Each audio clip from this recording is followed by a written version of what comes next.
Boduku nwemno. Asem njigo na opportunity a.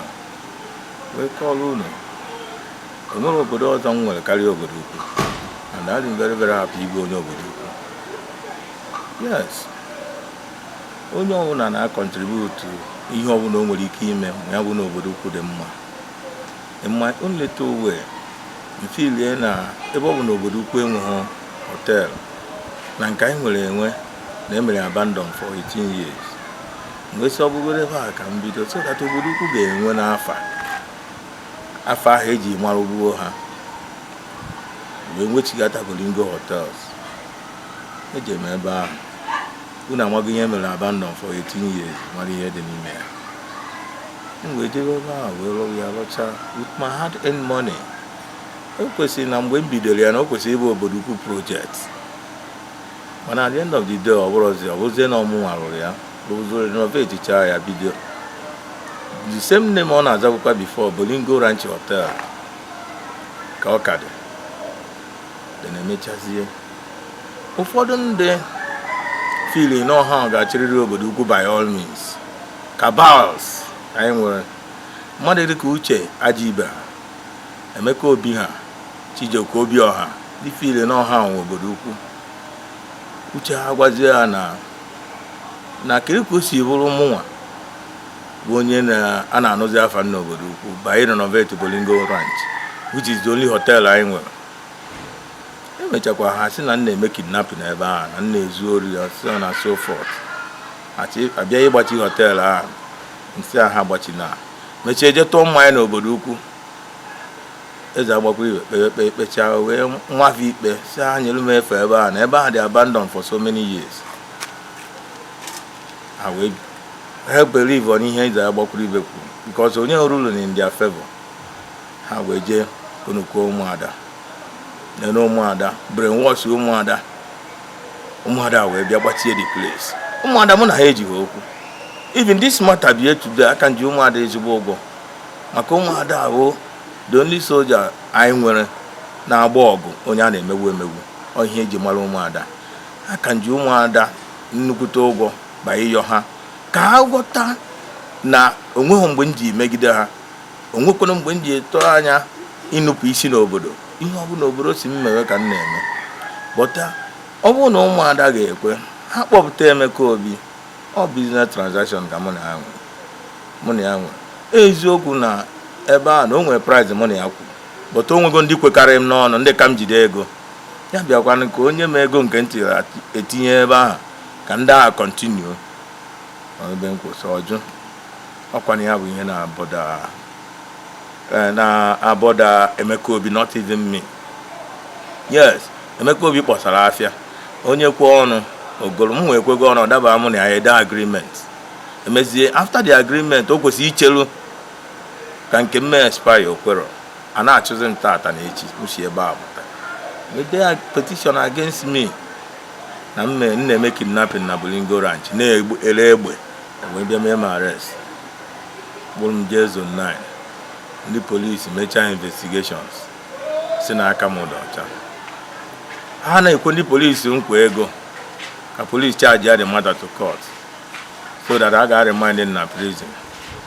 Fortunately, police na ha na-ekwe nkwa ego ọ bụ ndị nwe conscience because after the investigation achọpụta na anya ụfụ na-ekwuru mere ndị a ji eme ya. Then etizi ya ndị police wee hapụ m wee nawa. The same group of people chigatakwa azụ wee si na nzuru transformer nọ na Bolingo Ranch, zoo mud cable, zoo high tension wire. I was arrested and detained for 15 days. I'm on detention over ihe na amara isi ya na ọdị ya. Emeja from there I zero court. Thank God na onye ha kpọrọ witness Chinakara ekwugo ka ihe niile dị na ranch si dị. Well, everything concerning ranch ọ madara na-ekwuzi in my favor. Ndị gori ego ka ọ bịa kwugide m dizie surprise. As it stands today, Bolingo Ranch is under lock and key. Ebe millions of naira invest. Lezienụ we gbachie mwa ji aka we gbachie ya the second time we chiri key we chijelo eze obodo ukwu in the person of dim agbakwuru ibe chije key ebe a we si ko Umuada kwụsị ije court ni niile ntị na Bolingo range mwa I forget again Umuada kwụsị ije court after 1 week I come from the palace na agwa m na ndị achichi atago key ahụ ha bịa chiri say na they interested in the matter. Yalu on the 6th of December, how ponited the matter. When you take a matter, I know I'm going already. Say na they interested.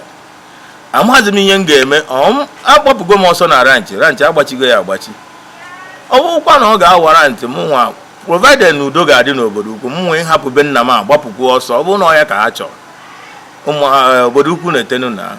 Oba iji propaganda we na agagari anyị ncha we nwanne everybody they praise guarantee good. Yes, o wetere ihe ọma n'obodo ukwu onwekwu ihe stop this young man iwere ego niile o ji etilo for ya na akpa but o decide ime ihe niile ọ na-eme n'obodo ukwu na praise ya mụnwa in my only true way decide ya na Bolingo ranch ka m ga-emepụta nwu n'obodo ukwu so that ndị be anyị bata ka afọ ebe ha na-agbakọ onwe dịka burial ma wedding ma ihe ọ na-eme visitors bịa na ọ bụ na ha enwe ike na that day ka ha lahụ na Bolingo ranch. All my intentions. Then the revise about the case today ihe a na-agbazi mbọ ya bụ look at somebody like Kedafia Chika nwoke dị eze okpoko pụta we lead the ofobi age grade ebe a ga-ede petition against me. Edecha petition na na-ere egbe na na-eme kidnapping and na-eme all these things. Chika Nwokede, I wonder what you have contributed to the progress of this town. Nwebe ihe mfọrọ imenwu n'obodo ukwu a. Ihe ị na-agba mbọ ime o blackmail ndị mmadụ. Ife ị na-aga eme onye ọzọ na-eme ya ọ na-agbawa gị obi. Today ị na-eme apụtazim ka ntị kwuo my contribute kwuo my little effort abazie na problem. Umuada mụ na ha ejighị okwu. Umuada o soldiers ka ha bụ na-agba ọgụ onye a na-emewu emewu. Today ha ejego ma Chika Nwokede o wee jere ndị de petition ha nyere ego ha lead uche ajibe ha Kedafia Chijioke Obiọha Emeka Obi ha they teamed up ha jenye the guy ego the guy lead ha to the police a na-emegara onwe ife niile a na-eme. Ọ bụrụ na m were my hard earned money tina akpa jee Nnewi ọ jee Ekwulọbịa jee ebe ọzọ jee mee invest kedu uru ọ ga-abalụ m ife nji mekwere ife a ka o nwere ife mwa contribute n'obodo ukwu ọ bụrụ na o nwere ife ọzọ. So mmadụ ịpụta na-eme ụmụ blackmail ndị a onye chọrọ isenite isi n'obodo ukwu na-eme ụmụ ihe kabals a na-eme ọ bụrụ na ọ bụghị anyị nwa kedu onye ọ ga-abụ. Today I suspend the governor obodo n'ofobi age grade which na m bụ a member because of na Emeka Obi nye Bolingo ranch mwa renovate ya ọ dịkwa interested na ya. Ofobi achọghị ịma ihe na-eme there if I decide we suspend them I'm not even Ofobi age grade for getting to 3 years now. Abolonji ha ka ogene ka mmel onwebe onye kwuru ihe mmel for the fact na enwe cabals n'obodo ukwu and most of them bụ ndị Ofobi. If I name it today n'obodo ukwu a ga-eme na organic age grade. These people na-treat mmadụ maturely. Akpọ onye ajụọ ya mara onye ikpe mara ma onye anyị ikpe.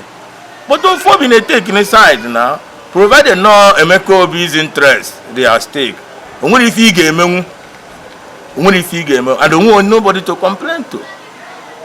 And I'm surprised now up to this moment now this thing they linger.